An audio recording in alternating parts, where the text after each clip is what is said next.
Hello students, welcome back again. My name is Mahendra Sharma from Biology PCC department. Last lecture में हमने discussion करना शुरू किया था कंपोनेंट्स ऑफ सेल, जो कि chapter number first class 9th का स्टडी कर रहे हैं, फंडामेंटल यूनिट ऑफ लाइफ, जिसमें हमने स्टडी किया था कंपोनेंट ऑफ सेल, जिसमें देखा था सबसे outer cell coat. Cell coat में क्या था? Cell membrane and cell wall. Cell wall सबसे आउटर कवरिंग होती है किसके अंदर? प्लांट सेल के केस में. और सेल मेम्ब्रेन एनिमल सेल के अंदर सबसे outer covering and plant cell में just below the cell wall. Then cell membrane के लिए हमने स्टडी किया था plasma membrane model, outer covering cell wall for the plant and cell membrane. दोनों को कंबाइनली हम कहते हैं एक साथ सेल कोट. तो सेल मेम्ब्रेन आउटर मोस्ट होती है एनिमल सेल में and just below the cell wall होती है प्लांट के केस में. आज हम जो स्टडी करने जा रहे हैं वो है टॉपिक हमारा न्यूक्लियस, जो सबसे इम्पोर्टेंट कंपोनेंट होता है एक सेल का. तो शुरू करते हैं आज का टॉपिक, न्यूक्लियस की स्ट्रक्चर. चलिए, तो न्यूक्लियस क्या होता है? किसी भी सेल के लिए न्यूक्लियस एक कंट्रोलिंग सेंटर होता है, जिसे हम कहते हैं ब्रेन ऑफ द सेल या फिर हेडक्वार्टर ऑफ द सेल. तो न्यूक्लियस क्या है? एक हेडक्वार्टर ऑफ द सेल है. क्या है? Headquarter of the cell. ऐसा क्यों कहते हैं? Why nucleus consider as a headquarter of the cell? Because nucleus control all the activities of a cell. एक सेल की जितनी भी एक्टिविटी होती हैं उनको न्यूक्लियस ही कंट्रोल करता है. सेकंड, न्यूक्लियस की डिस्कवरी की थी रॉबर्ट ब्राउन ने. रॉबर्ट ब्राउन साइंटिस्ट जिन्होंने 1831 में न्यूक्लियस की डिस्कवरी की थी. एक हम लोग अगर स्ट्रक्चर देखें न्यूक्लियस में क्या क्या कंपोनेंट होते हैं, तो न्यूक्लियस में बेसिकली 4 कंपोनेंट्स होते हैं. सबसे आउटर साइड में जो मेम्ब्रेन होती है उसे हम कहते हैं न्यूक्लियर मेम्ब्रेन और न्यूक्लियर एनवलप. क्या कहेंगे? न्यूक्लियर मेम्ब्रेन और न्यूक्लियर एनवलप. रोल क्या है न्यूक्लियर मेम्ब्रेन का? देखो, सबसे पहले तो सबसे बाहर की ले तो क्या काम करता है? एक तो सेपरेट रखता है न्यूक्लियस को या फिर न्यूक्लियोप्लाज्म को साइटोप्लाज्म से. इट सेपरेट्स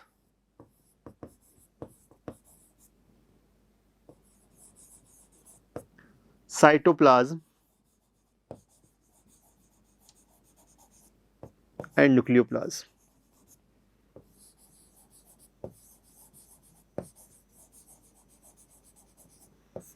तो न्यूक्लियर मेम्ब्रेन का रोल क्या हो गया? Nuclear membrane outer covering, it is outer, and second one is inner. Outer covering,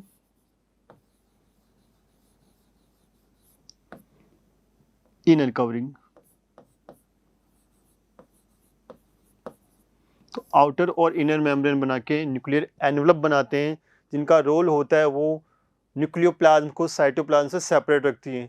इसी न्यूक्लियर एनवलप, न्यूक्लियर मेम्ब्रेन पे मिनिट्स होल्स प्रेजेंट होते हैं. क्या प्रेजेंट होते हैं? मिनिट्स होल प्रेजेंट होते हैं. उन्हें हम कहते हैं न्यूक्लियर पोर्स. क्या कहेंगे?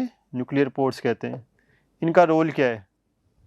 न्यूक्लियर पोर्स, देखो, न्यूक्लियर मेम्ब्रेन के स्ट्रक्चर पे प्रेजेंट मिनिट्स होल होते हैं. तो न्यूक्लियोप्लाज्म और साइटोप्लाज्म के बीच में जो मटेरियल का एक्सचेंज होता है वो किसके थ्रू होता है? न्यूक्लियर पोर के थ्रू होता है. तो किस में हेल्प करेगा? Help in the exchange of material between, exchange of material between किस किस के बीच में? Nucleoplasm and cytoplasm. Nucleoplasm and cytoplasm.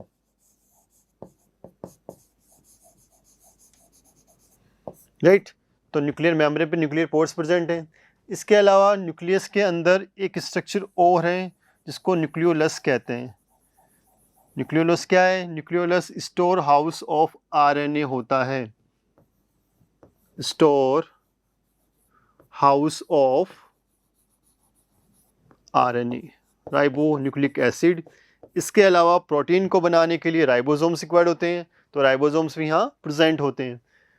सबसे इंपॉर्टेंट, न्यूक्लियस के अंदर जेनेटिक मटेरियल कंटेन होता है जिन्हें हम क्रोमेटिन थ्रेड कहते हैं. क्या कहते हैं? क्रोमेटिन थ्रेड, क्रोमेटिन थ्रेड्स कहते हैं. तो न्यूक्लियस क्या कंटेन कर रहा है? जेनेटिक मटेरियल कंटेन कर रहा है जो हेरिडिटरी कैरेक्टर्स को ट्रांसफर करता है सेल टू सेल, सेल से सेल में आगे बढ़ने के लिए क्या चाहिए, क्रोमेटिन थ्रेड है जो क्रोमोसोम्स बनाएंगे फाइनली। तो बेसिकली न्यूक्लियस के दीज 4 कंपोनेंट हैं। स्टार्ट करते हैं डिटेल स्टडी। अगर न्यूक्लियस देखें तो न्यूक्लियस की स्ट्रक्चर में 4 मेन कंपोनेंट्स हैं। कौन कौन से? सबसे आउटर है न्यूक्लियर मेम्ब्रेन जो कि आउटर कवरिंग है, जो सेपरेट करता है क्या, न्यूक्लियस को किससे, साइटोप्लाज्म से। Separate nucleoplasm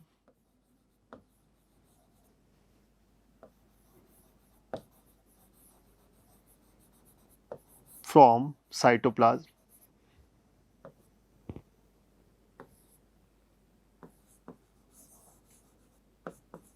cytoplasm. Second, nuclear shape या न्यूक्लियोप्लाज्म। न्यूक्लियस के अंदर जो मैट्रिक्स प्रेजेंट है, जो लिक्विड फिल प्रेजेंट है, उसको न्यूक्लियर शेप कहते हैं। न्यूक्लियोलस होता है store house of RNA.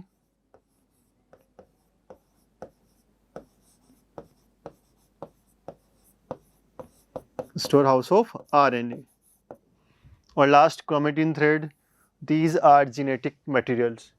Functions क्या है न्यूक्लियस के? न्यूक्लियस ब्रेन है, कंट्रोलर है, तो सारी एक्टिविटीज़ को कौन कंट्रोल करेगा? न्यूक्लियस ही करेगा। तो सबसे इंपॉर्टेंट फंक्शन तो ये है, it control all the metabolic activities of the cell. Cell की जितनी भी मेटाबॉलिक एक्टिविटीज़ होती है उनको न्यूक्लियस कंट्रोल करता है। Second, it bring about the growth of the cell. Cell की ग्रोथ में हेल्प करता है, प्रोटीन को बनाने में हेल्प करेगा, directing synthesis of structure of protein बनाने में हेल्प करेगा। Also part in the formation of ribosomes. Ribosomes किसके लिए ज़रूरी है? प्रोटीन फैक्ट्री है, प्रोटीन बनाने के लिए, तो उसके फॉर्मेशन भी क्या हेल्प कर रहा है? हेल्प कर रहा है। सेल साइकिल को रेगुलेट करेगा, मीन्स सेल डिवीजन में भी हेल्प करता है न्यूक्लियस। इसके अलावा एक और करेक्टर है जो सबसे इंपॉर्टेंट है, nucleus contain genetic materials. Genes को कंटेन करता है जो हेरिडिटरी फीचर्स को कंटेन करेगा।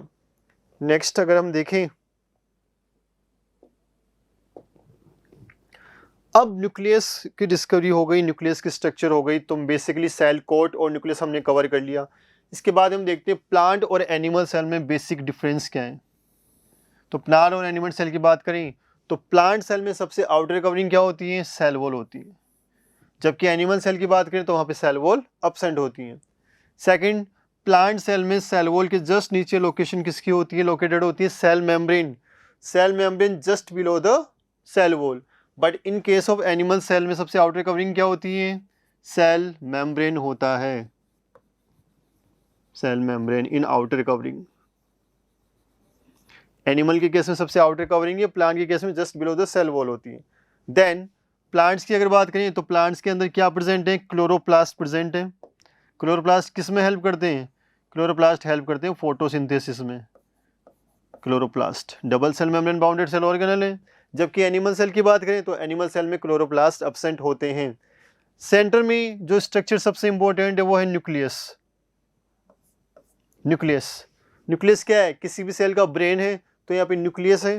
न्यूक्लियस के साथ कनेक्टेड है endoplasmic reticulum segment. Endoplasmic reticulum. अब एंडोप्लाज्मिक रेटिकुलम 2 टाइप्स की होती हैं, RER and SER। Rough endoplasmic reticulum, rough endoplasmic reticulum होते हैं जिनकी सरफेस रफ होती है और वहाँ पे प्रोटीन के लिए राइबोसोम्स अटैच्ड होते हैं।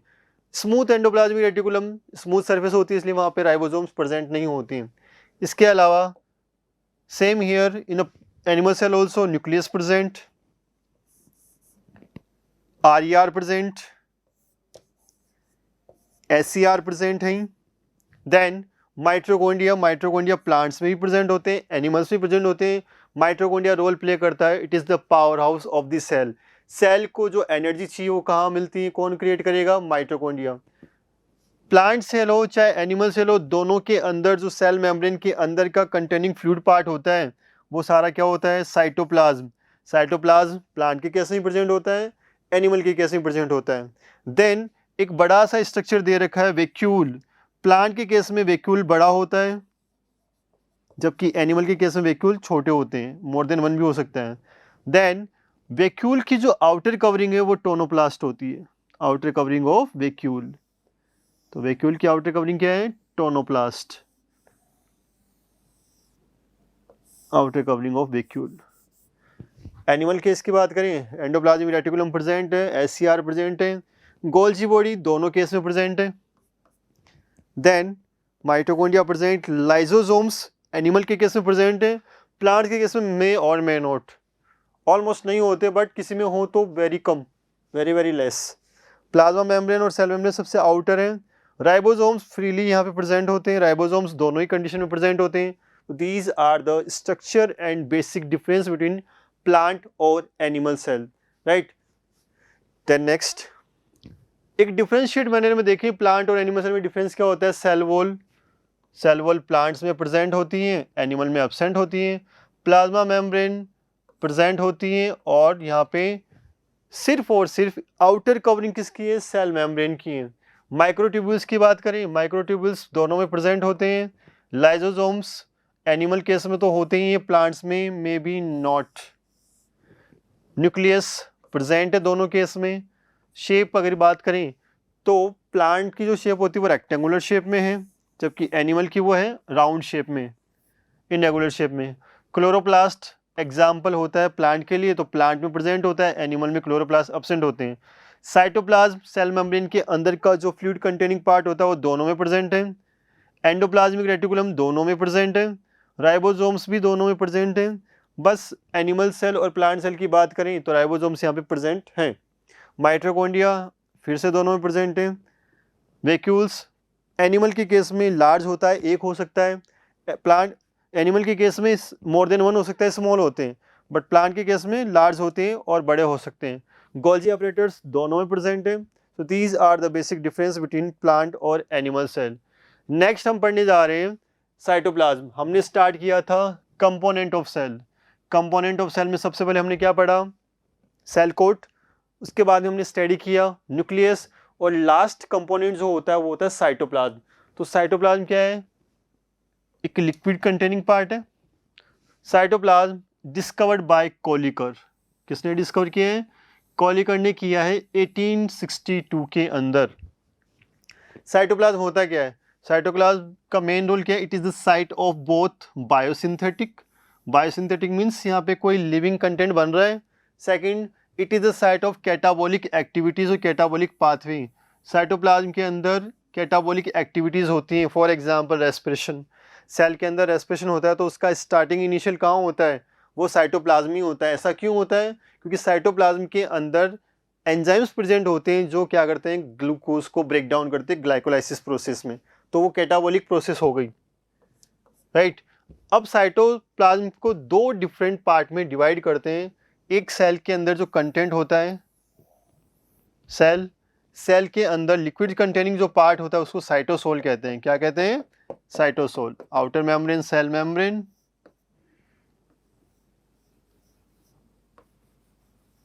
सेल मेम्ब्रेन, उसके अंदर जो लिक्विड कंटेनिंग पार्ट उसको क्या कहते हैं हम लोग? साइटोसोल कहते हैं, साइटोसोल या फिर हाइलोप्लाज्म। देन इसी साइटोसोल के अंदर इम्बेडेड होते हैं सेल ऑर्गेनल्स या फिर साइटोप्लाज्मिक इंक्लूजन्स। माइटोकॉन्ड्रिया हो गया, वैक्यूल हो गया, दीज आर साइटोप्लाज्मिक इंक्लूजन्स। अब साइटोप्लाज्मिक इंक्लूजन्स क्या होते हैं? Materials which is present in the inside the cytosol. Cytosol में जो इम्बेडेड पार्ट होते हैं वो क्या होते हैं? हमारे cytoplasmic inclusions, cytoplasmic inclusions.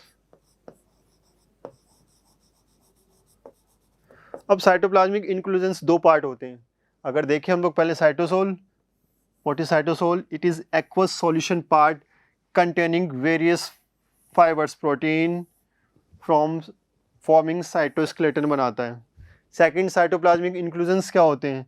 Cytoplasmic inclusions होता है रिमेनिंग पार्ट जो इम्बेडेड पार्ट होता है साइटोसोल के अंदर। There are present numerous living and non living structure, जिसके अंदर बहुत सारी लिविंग और नॉन लिविंग स्ट्रक्चर्स प्रेजेंट होती हैं। लिविंग स्ट्रक्चर्स को क्या कहते हैं हम लोग? सेल ऑर्गेनल्स कहते हैं। और नॉन लिविंग को क्या कहते हैं हम लोग?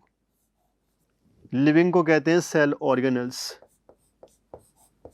Living content cell organelles.